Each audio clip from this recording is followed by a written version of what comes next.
تو اب یہ تو بات ہو گئی شعر کی. شعر آپ نے دیکھا ہوگا ہمیشہ 2 مصرعوں کا ہوتا ہے. ٹھیک ہے. جیسے آپ دیکھیے گا، ہے جستجو کے خوب سے خوب تر کہاں، اب دیکھیے ٹھہرتی ہے جا کر نظر کہاں. تو اس میں ایک مصرع پہلا اور دوسرا مصرع. تو شعر جو ہوتا ہے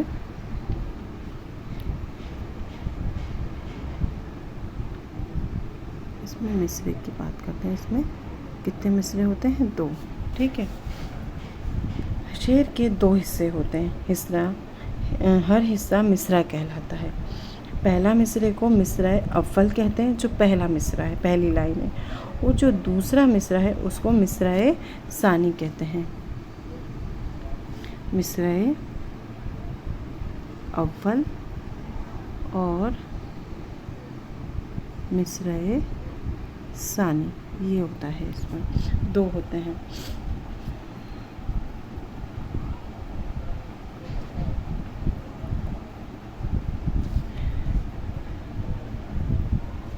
تو ہے جستجو کے خوب سے خوب تر کہاں، یہ ہو گیا مصرع اول. اور اب دیکھو ٹھہرتی ہے جا کر نظر کہاں، تو یہ ہو گیا مصرع ثانی. تو ہم نے پہلے شعر کا فن پڑھ لیا، شعر کیا ہوتا ہے. پھر دوسرا، شعر میں جو سب سے پہلی چیز آتی ہے وہ ہوتا ہے مصرع اول اور مصرع ثانی. اب بچوں کیا ہوتا ہے، جب ہم شعر کی طرح بعض مصرعے بھی اتنے مشہور ہو جاتے ہیں کئی بار کہ ہم صرف اس کا ایک ہی مصرع کہہ دیتے ہیں. اور جب کسی کی کہی ہوئی بات ویسی کی ویسی ہی دوہرا دی جائے تو وہ پیریوڈی کہلاتی ہے. اور اس کی ایک علامات ہوتی ہے، وہ علامات یہ ہوتی ہے. آپ اس کو نوٹ ڈاؤن کر لیجئے گا. آپ سے پوچھا جا سکتا ہے ایک علامات اس کی یہ ہوتی ہے اور دوسری علامات اس کی یہ ہوتی ہے. جیسا کا تیسا آپ نے اس کو پیش کر دیا، اس کو کہہ دیا. تو جب آپ سے ہو سکتا ہے کہ یہ علامات دے دی جائے آپ سے، آپ کے سوال نامے میں، کوشچن پیپر میں، اور آپ سے پوچھا جائے کہ بتائیے اس کا استعمال کس وقت ہوتا ہے، اور آپ کو 4 آپشن دے دیے جائیں. تو آپ کو پتہ ہونا چاہیے کہ جو این کی طرح دکھنے والا ایک حرف ہے، یہ علامات ہے ایک، اور یہ اس کا استعمال جب ہوتا ہے جب ہم کسی مصرعے کو، مطلب جب ہم کسی مصرعے یا شعر کو کہیں نقل کر دیتے ہیں تو شعر کو اس علامات کے ساتھ اور اس مصرعے کے ساتھ، اس مصرعے مطلب جو مصرع ہوتا ہے اس کو اس علامات کے ساتھ ظاہر کرتے ہیں ہم. یہ آپ دھیان رکھیے گا. اب یہ تو ہو گئی مصرعے کی بات. اب مصرعے میں کیا کیا ہوتا ہے؟ مصرع جو 2 ہے، مصرع ثانی اور مصرع اول، اس میں کیا کیا ہوتا ہے؟ اس میں ردیف ہوتا ہے، قافیہ ہوتا ہے، وزن ہوتا ہے اور بہر ہوتی ہے. اب بہر کیا ہوتی ہے؟ دیکھیے آپ جانتے ہیں کہ کسی چیز کو تولنے، وزن کرنے یا ناپنے کے لیے کئی قسم کی مختلف ناپ، تول، بانٹ، پیمانے مقرر کیے گئے ہیں نا. لیٹر، ملی لیٹر، میٹر، کلو میٹر، ایسے کئی پیمانے مقرر کیے گئے ہیں جن سے ہمیں پتہ چلتا ہے کہ کتنا وزن ہے، یہ چیز کتنی ہے. نہیں تو ہم کیسے معلوم کریں گے کہ اس تھیلے میں کتنے، کاؤنٹنگ ہوتی ہے، گنتی کہ ہاں یہ گنا جاتا ہے، 1 نگ ہے، 2 نگ ہے، کتنا ہے. تو کچھ پیمانے مقرر کیے گئے ہیں. تو ویسے ہی شعر کے وزن کو، شاعری کے وزن کو دیکھنے کے لیے، ناپنے کے لیے کیا کیا گیا ہے؟ ایک پیمانہ مقرر کیا گیا ہے.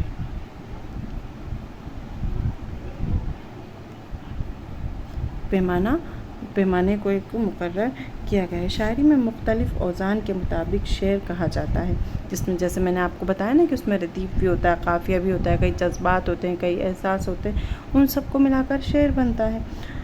تو جب یہ ساری چیزیں ملا کر شعر بنتا ہے، اس کے وزن کو پرکھا جاتا ہے. وزن ہی ایک ایسا پیمانہ ہے جو شعر کو نثر سے مختلف بنا دیتا ہے. ہم نہیں تو جب چیزوں میں فرق نہیں ہوتا دونوں میں، تو ہمیں کیسے پتہ چلتا کہ یہ شعر ہے اور یہ نثر کا حصہ ہے؟ تو ہمیں یہ جو وزن ہے صرف اسی کے ذریعے پتہ چلتا ہے کہ یہ شاعری ہے اور یہ نثر ہے. شعر کے موضوعیت وزن سے قائم ہوتی ہے کہ کتنا وزن ہے، ہم وزن ہے کہ نہیں ہے. اس لیے شعر کے لیے وزن کی پابندی لازمی قرار دی گئی ہے. وزن کی پابندی یعنی کہ موزونیت سے شعر میں نغمگی، لے اور آہنگ پیدا ہوتا ہے. مختلف اوزان کو جب ہم قافیے کی پابندی کے ساتھ استعمال کرتے ہیں تو اسے ہم کیا کہنے لگتے ہیں؟ اسی کو ہم بہر کہنے لگتے ہیں. مطلب کہ پہلے تو ہم نے دیکھ لیا کہ اس میں ساتھ، اب جیسے کوئی گانا آپ کے سامنے، کوئی نغمہ آیا، کوئی گانا آیا، اگر وہ کوئی بےسود سا گا رہا ہے، اس میں کوئی لے نہیں ہے، کوئی تال نہیں ہے، الفاظ اس میں احساس نہیں ہے، فیل نہیں ہے، الفاظوں میں جذبات نہیں، تو کیا وہ آپ کو وہ گانا، وہ نغمہ اچھا لگے گا؟ بالکل اچھا نہیں لگے گا۔ آپ اسے سننا پسند کریں کہ نہیں کریں گے؟ ہم گانے سننا، غزلیں سننا کیوں پسند کرتے ہیں؟ کیونکہ اس میں نغمگی ہوتی ہے، اس میں سادگی ہوتی ہے، اس میں جو الفاظ ہوتے ہیں وہ اتنے مطلب کہتے ہیں شیرنی کی طرح ہوتے ہیں، جو ہمارے کانوں میں گھل جاتے ہیں، میٹھے الفاظ ہوتے ہیں، اس میں احساس ہوتے ہیں، جو کئی بار ہماری زندگی سے کے متعلق بھی ہوتے ہیں، اس لیے ہم انہیں اور بھی زیادہ سننا پسند کرتے ہیں، کیونکہ وہ ایک بحر میں لکھے جاتے ہیں، ان کا ایک وزن ہوتا ہے، اوپر کچھ کہا جا رہا ہے، نیچے کچھ کہا جا رہا ہے، کہیں کچھ کہا جا رہا ہے، تو آپ اسے بالکل بھی سننا پسند نہیں کریں گے۔ آپ کہیں گے ارے یہ تو بے سرا سا گانا ہے، کیونکہ اس کے لیرکس ہی اچھے نہیں ہوں گے، اس کے الفاظ اچھے نہیں ہوں گے، اس میں جذبات نہیں ہوں گے، اس میں احساس نہیں ہوگا، اس میں فیل نہیں ہوگا، تو آپ اس گانے کو، اس غزل کو بالکل پسند نہیں کریں گے۔ اور یہی ساری چیزیں ملا کر وزن بنتا ہے، اور وزن سے ہی بحر بنتی ہے۔ مطلب آپ سادہ لفظوں میں یہ سمجھ لیں کہ بحر کا مطلب ہے شعر کا لہجہ کیسا ہے۔ وزن یعنی کہ ایک انداز، جسے مطلب کہ کیا انداز ہے اس کا، کہ وہ کس انداز میں لکھا گیا ہے۔ جیسے کوئی شعر بہت لمبا ہوتا ہے، کوئی شعر چھوٹا ہوتا ہے، تو ہر ایک شعر کا اپنا اپنا وزن ہوتا ہے۔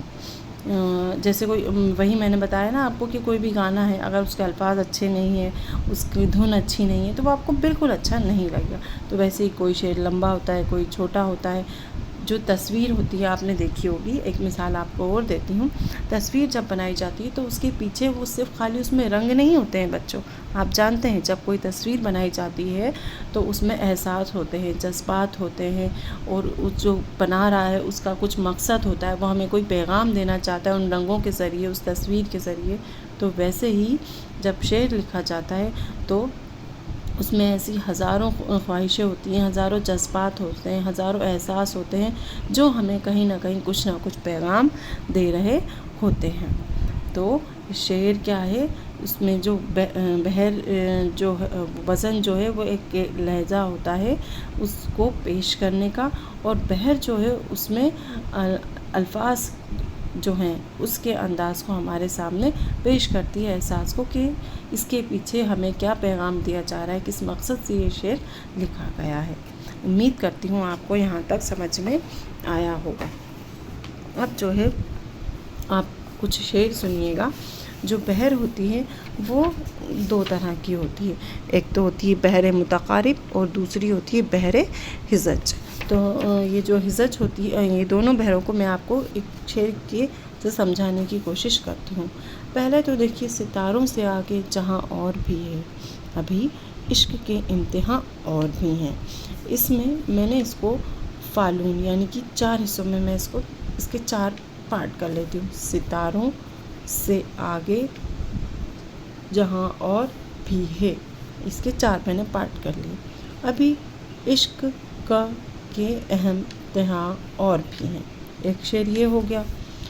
ہزاروں خواہشیں ایسی کہ ہر خواہش پہ دم نکلے، بہت نکلے میرے ارماں لیکن پھر بھی کم نکلے۔ اب اس میں شاعر کیا کہنا چاہ رہے ہیں کہ میری بہت ساری خواہشیں ہیں، اور میری کئی ساری خواہشیں پوری بھی ہوئی ہیں، پر کچھ خواہشوں کو پورا کرتے کرتے میری ایسی ہیں کہ دم ہی نکل جائے، اور پھر بھی وہ میری کچھ خواہشیں ادھوری ہی رہ گئی۔ تو آپ دیکھیں، ان دونوں آپ کو دیکھتے سے ہی، جب آپ ان دونوں اشعاروں کو دیکھیے گا، ان دونوں شعر کو جب آپ دیکھیں گے تو آپ کو دیکھتے سے ہی ان کا فرق واضح طور پر معلوم ہو جائے گا۔ ایک میں بہت زیادہ زیادہ الفاظ آپ کو دکھ رہے ہیں، اور ایک میں کم دکھ رہے ہیں۔ اب غور کیجئے گا کہ ان دونوں مثالوں میں شعر کے الفاظ کی جو تعداد ہے نا، وہ کہیں کم ہو رہی ہے اور کہیں زیادہ ہو رہی ہے۔ تو الفاظ کی اسی کمی بیشی کو ہم کیا کہتے ہیں، اسی سے اس کا وزن ظاہر ہوتا ہے، اور اسی سے بحر مقرر ہوتی ہے۔ تو جو پہلا والا شعر ہے اس میں فالون کی 4 بار تکرار ہو رہی ہے، اس کے وزن پر بحر کا نام ہے بحر متقارب۔ اور جو دوسری مثال ہے مفالین کی، اس میں بھی 4 بار تکرار ہو رہی ہے، اس میں زیادہ الفاظ آ رہے ہیں، تو یہ بحر ہزج کیا ہے، بحر ہزج۔ دیکھیے میں لکھ دیتی ہوں۔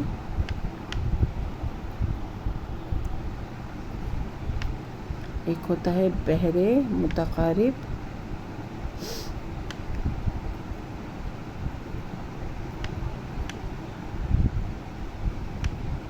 ایک ہے بحر حجاز.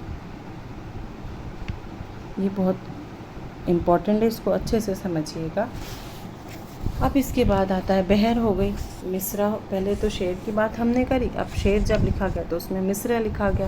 اب مصرع میں بھی ایسے ہی کہ کچھ بھی مصرع لکھ دیا، کچھ بھی لائن لکھ دی، ایسا تو ہوتا نہیں ہے.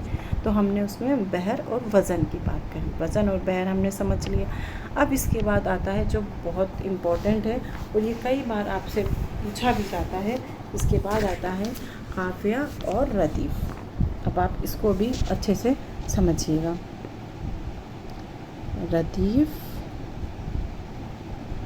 اور قافیہ یہ دونوں ہیں، یہ بھی بہت امپورٹنٹ ہے. دیکھیے ایک شعر پڑھتی ہوں، توجہ کیجیے گا. صبح ہوتی ہے شام ہوتی ہے، صبح ہوتی ہے شام ہوتی ہے، عمر یوں ہی تمام ہوتی ہے. اس میں شام جو ہے اور تمام جو ہے وہ کیا ہے؟ قافیہ ہے.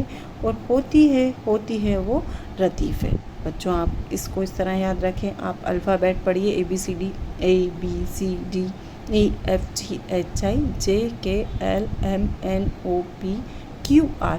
کیو آپ کا پہلے آ رہا ہے اور آر آپ کا بعد میں آ رہا ہے. تو جو قافیہ ہے وہ ردیف کے پہلے آتا ہے، ردیف سے پہلے آئے گا. جو پہلے والا الفاظ ہوگا، لفظ ہوگا، آپ یہ ایسے آپ ایک ٹرک بتا رہی ہوں میں آپ کو، صرف ٹرک کے طور پر، یاد رکھنے کے طور پر، کہ کیو پہلے آتا ہے الفابیٹس میں تو قافیہ پہلے آتا ہے، اور ردیف کیو کے بعد آتا ہے تو آر جو ہے، آر سے آپ ردیف کو ڈینوٹ کر لیں تو ردیف بعد میں آتا ہے. اس میں شام تمام یہ ہم آواز ہونا چاہیے. جو قافیہ ہوتا ہے وہ ہم آواز ہوتا ہے، اور ردیف یہ کیا ہوتا ہے؟ ہمیشہ شعر کے آخر میں آتا ہے اور ایک جیسا ہی ہوتا ہے. جیسے ہوتی ہے یہ ایک جیسا ہے، الگ الگ نہیں ہے. تو یہ کیا ہو گیا؟ ردیف ہو گیا. اب جو غزل ہے اس میں آپ لکھ لیجئے، یہ دیکھیے،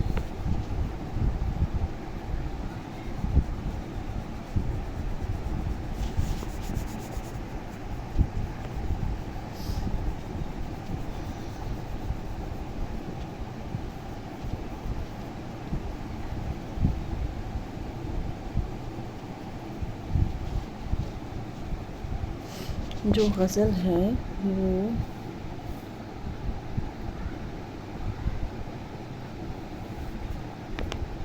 کیسے بنی؟ شعر بنا. شعر کیسے بنا؟ قافیے سے اور ردیف سے.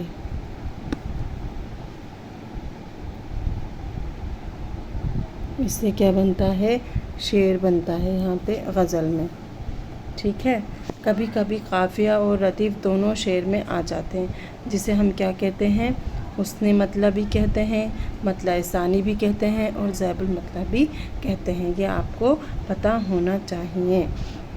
کیا کبھی کبھی قافیہ اور ردیف دونوں شعر میں آ جاتے ہیں، اسے آپ کیا کہیں گے؟ حسن مطلع، مطلع ثانی اور ذیل المطلب. قافیہ اور ردیف جو ہے ان کی تعداد تقریباً آپ مان لیجئے 39 ہوتی ہے، اور ان سب سے ہی مل کر کیا بنتا ہے؟ بحر بنتی ہے، وزن بنتا ہے. قافیہ، ردیف، بحر یہ ہی ملا کر کیا بناتے ہیں؟ وزن بناتے ہیں شعر کا. اور غزل کا جو آخری شعر ہوتا ہے وہ کیا کہلاتا ہے؟ آپ جانتے ہوں گے.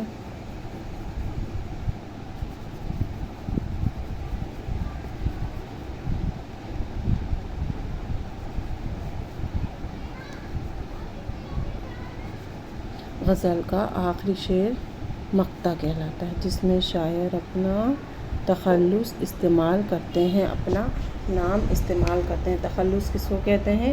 جس میں شاعر اپنا نام استعمال کرتے ہیں، اس کو ہم تخلص کہتے ہیں. تو غزل کا آخری شعر کیا کہلاتا ہے؟ مطلع کہلاتا ہے. اور پہلا شعر جس میں ردیف اور قافیہ ہوتے ہیں وہ کیا کہلاتا ہے؟ وہ مطلع کہلاتا ہے. وہ کیا کہلاتا ہے؟ مطلع کہلاتا ہے. مقطع اور مطلع کے بیچ کا شعر حسن مطلع کہلاتا ہے. کیا کہلاتا ہے؟ حسن مطلع. اس میں فرض میں بھی فرض بھی ہوتے ہیں، باقی کے جو اشعار ہوتے ہیں وہ فرض ہوتے ہیں. اور جو غزل کا سب سے اچھا شعر ہوتا ہے وہ بیت الغزل یا شہپیر کہلاتا ہے. کیا کہلاتا ہے؟ بیت الغزل یا ہم اس کو کہہ سکتے ہیں کہ یہ کیا ہے، شہادیت ہے۔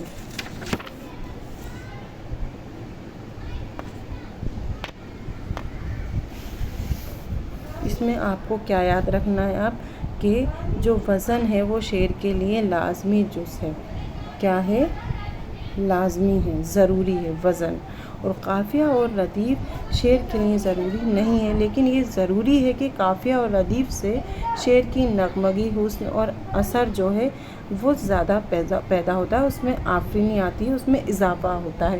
اگر شعر میں ردیف اور قافیہ نہیں ہوں گے تو وہ اثر انداز نہیں ہوں گے، اس میں نغمگی نہیں ہوگی، وہ زیادہ پڑھنے میں آپ کو لطف اندوز نہیں ہوں گے۔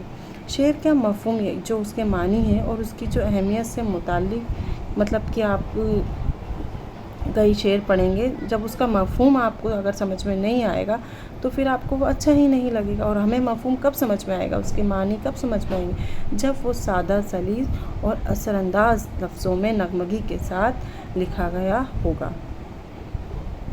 کیونکہ کامل شعر وہی ہوتا ہے جس میں موزونیت بھی ہو اور اثر بھی ہو۔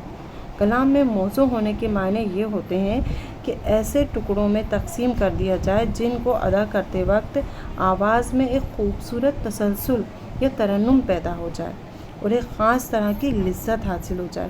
وہی بات ہم نے کہ اگر آپ کوئی گانا سن رہے ہیں، اس میں اچھے الفاظ نہیں ہیں، کئی بار آپ پورا گانا نہیں گاتے ہیں، ہم کچھ کام کر رہے ہوتے ہیں، کچھ کر رہے ہوتے ہیں، کچھ دیکھ رہے ہوتے ہیں، کہیں جا رہے ہوتے ہیں، ہم ایک لائن گا لیتے ہیں اور وہی ہمیں ایسا لگتا ہے کہ مختصر ہوتی ہے وہ، پر ہمیں لگتا ہے کہ یہ اپنے آپ میں مکمل ہے، مطلب کہ کم الفاظ میں ہی وہ اثر انداز ہو جاتی ہے۔ اس لذت کا احساس انسان کی فطرت میں داخل ہے۔ اگر آپ کو یہ احساس نہیں ہوگا نا، یہ نیچرل ہے، یہ قدرتی ہے، تو آپ کو وہ چیز اچھی ہی نہیں لگے گی۔ اسی فطرتی احساس پر غور کریں اور تجویز یہ کریں کہ مطلب توجہ سے یہ سمجھیں کہ وہ اوزان دریافت ہوئے ہیں جن کے مطابق سے کلام میں موزونیت پیدا ہوئی ہے۔ اگر اس میں یہ ساری چیزیں نہیں ہوں گی تو یہ ہمیں اثر انداز نہیں لگیں گے اور یہ شعر مطلب آپ سنیں گے ہی نہیں، آپ اس کو پڑھیں گے ہی نہیں جب وہ آپ کو اچھا نہیں لگے گا تو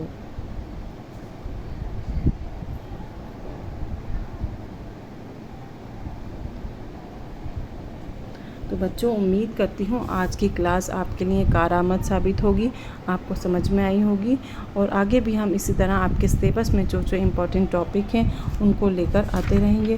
کل کی کلاس میں آج ہم نے شعر کا فن دیکھا، کل کی کلاس میں ہم شعر کی حیتیں دیکھیں۔